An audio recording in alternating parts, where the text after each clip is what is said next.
In this video, we're going to look at least common multiple and greatest common factor. The least common multiple of two or more numbers, and we abbreviate this LCM, is the smallest multiple that is common to the two or more numbers. Let's look at this first example. Find the least common multiple of 12 and 20. I'm going to do this just by listing out all the multiples of 12 and 20. Multiples of 12 are 12, 24, which is 12 times 2, 36, 48, 60, 72, 84, 96, and we go on and on all the way up to 132. Multiples of 20 are just 20, 40, 60, 80, 100, 120, 140, etc. Then we look at these two lists of multiples and choose the smallest common multiple. And you can see common multiples are 60 and 120, but the smallest common multiple is 60. So 60 is our least common multiple. And you're probably asking yourself, why do I need to learn this? Well, the least common multiple happens to be the least common denominator that we need to use when adding fractions with unlike denominators. Here's an example, 1/5 plus 1/4. We need to rewrite these two fractions with common denominators. Well, the common denominator, or the least common denominator, is going to be the least common multiple of 5 and 4. Multiples of 5 are 5, 10, 15, 20, 25. Multiples of 4 are 4, 8, 12, 16, 20, 24. The smallest common multiple is 20. So we rewrite 1/5 as 4/20. We rewrite 1/4 as 5/20. We then can add these two fractions to make 9/20. So we're going to use this concept later on when we add fractions. Method 1 for finding the least common multiple of a list of numbers is to list multiples of the largest number of our list and then use the first multiple that is divisible by all the numbers of the list. In our first example, let's find the least common multiple of 15, 10, and 40. 40 is our largest number, so we take multiples of 40, and we get 40, 80, 120. We could go on, but we stop at 120 because 120 is divisible by both 15 and 10. So we can stop listing and conclude that the least common multiple of 15, 10, and 40 is 120. Now let's try another example where we find the least common multiple of 15 and 19.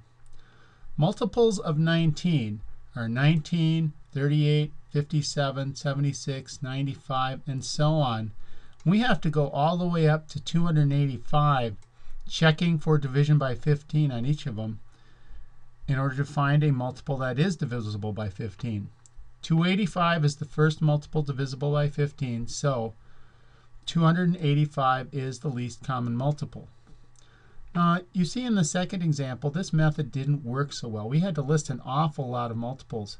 And in some cases, the multiples might go into the thousands. So we're going to look at another method for finding least common multiple. Method 2 for finding the least common multiple of a list of numbers is to write out the prime factorizations of each number.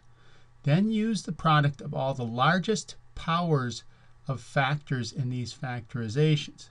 Now that's quite a mouthful, so let's explain first, what is a prime number? A prime number is a number that is only divisible by 1 in itself. Examples are 2, 5, 11, 17, and the list is infinite. So let's look at the prime factorizations of these numbers 90, 40, and 17. Let's start with 90. The way to find a prime factorization is to start rewriting the number as a product of two other numbers.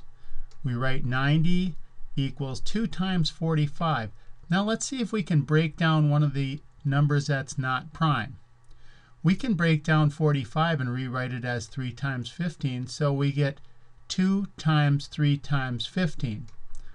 Now, 2 and 3 are prime numbers, but 15 is not. We can break down 15 and rewrite it as 3 times 5.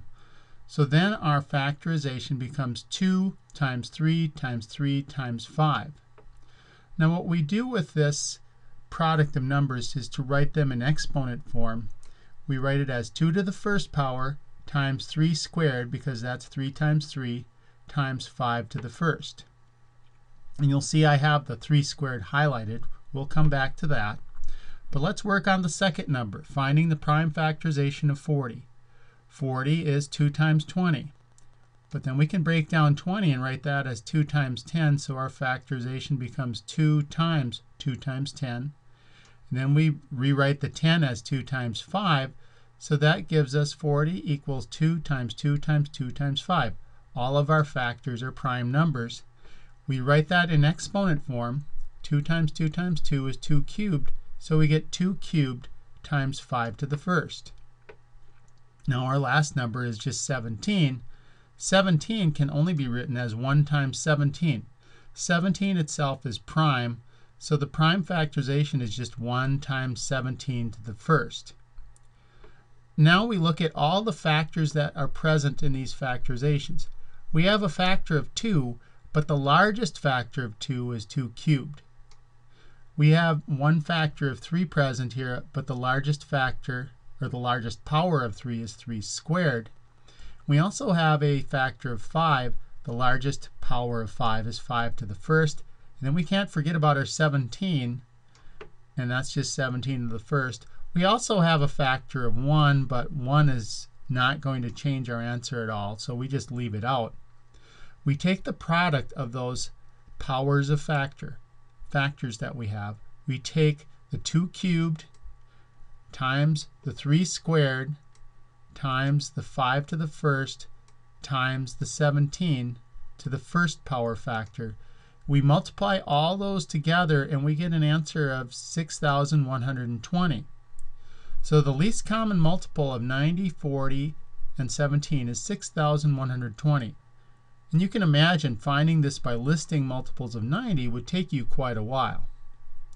So this method works a lot better for numbers like this. You might be asking, why do I have to learn this method? I think I can get by adding fractions without this method. I've added fractions before. Well, the answer is you have to use this method to add algebraic fractions.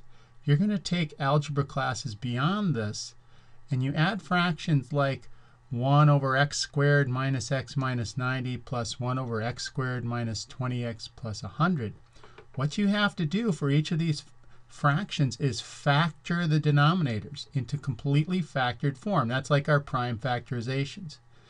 And then what you do is you use a least common denominator that is the product of the largest powers of factors present. It's exactly the same process we use here with the numbers, only applied to algebra. Now you're not going to have to do that in this class, so don't worry about it.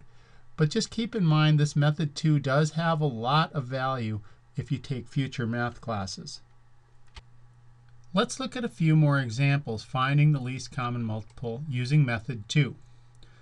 Let's find the least common multiple of 44 and 80. We write the prime factorization of 44. 44 is 2 times 22, and then we can rewrite that as 2 times 2 times 11. So the prime factorization is 2 squared times 11. 80 equals 2 times 40. We can break down 40 and write it as 2 times 20. So we have 2 times 2 times 20. And then we can write 20 as 2 times 10. So we have 2 times 2 times 10. And then we break down the 10 into 2 times 5. So that gives us 2 times 2 times 2 times 2 times 5. We can write that with exponents as 2 to the 4th times 5. So the factors we have here are 2, 5, and 11. The largest factor of 2 is 2 to the 4th. We only have one factor of 5. We only have one factor of 11. So our least common multiple is the product 2 to the 4th times 5 times 11, which is 16 times 5 times 11, and that gives us 880. Now let's find the least common multiple of 17 and 13. 17 is a prime number, and the factorization is just 17 times 1. 13 is also a prime number with prime factorization 13 times 1. So the least common multiple is just the product of 13 times 17, which is 221. Another example, we find the least common multiple of 13, 11, and 3. 13 has a factorization of 13 times 1. 11 has a factorization of 11 times 1. And 3 has a factorization of 3 times 1.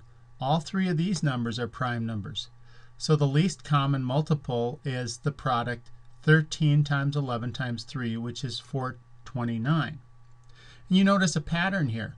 When all of our numbers are prime numbers, the least common multiple is just the product of the numbers given. One final example here, find the least common multiple of 11, 17, and 2. All these numbers are prime numbers because nothing divides into them except themselves, so the least common multiple is just the product of the numbers, 11 times 17 times 2. When we add fractions, keep this in mind. If all the denominators are prime numbers, the least common denominator will be the product of the denominators.